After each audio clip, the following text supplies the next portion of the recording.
It's going to be a very challenging period. It's the busiest time of the year normally for the Frontier, with people going on holiday. If we add to that the expected spectator numbers for the Olympic Games, the challenges will be significant. On a very busy day, the carriers bringing people into Kent, for instance, that's ferries and trains, they can carry 110,000 people into the county and 110,000 people out of the county. Now, we experience that twice, maybe 3 times a year on a very busy day, maybe at the start of school holidays. But during the Olympic period, we expect that sort of number to be extended over potentially the 64 days of the Olympic Games.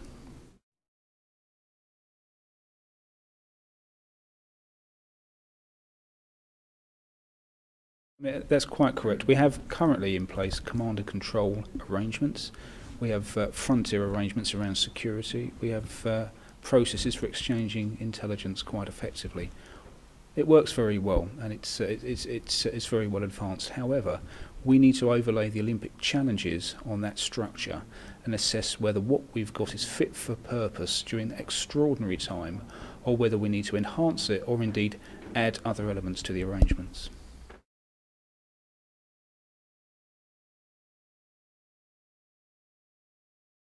Yes, the London Organising Committee for the Olympic Games are very keen that we portray a very similar outlook across the UK.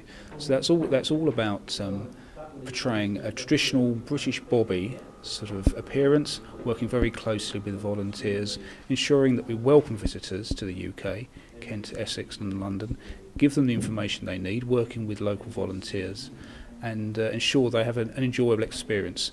That may change, subject to threat levels, but currently we're rather hoping we can portray that very traditional image.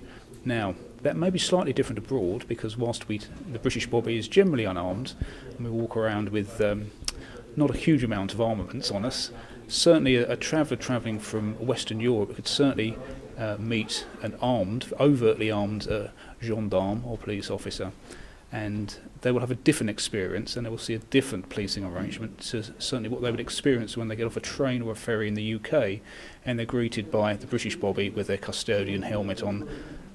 Certainly both smiling as much as his French colleague, but certainly they won't have the guns and other arrangements that maybe our French colleagues have.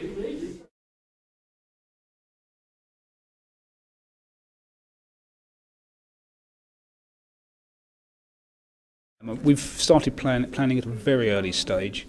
I'm confident that what we have in place is effective and efficient and currently fit for purpose. So for me the task is very simple.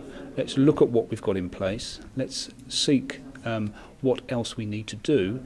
We've got very enthusiastic colleagues in France, Holland and Belgium who are very keen to assist us in our arrangements, and I expect it to be very successful and a very enjoyable experience, and certainly our relationship with our European colleagues will be enhanced by this experience.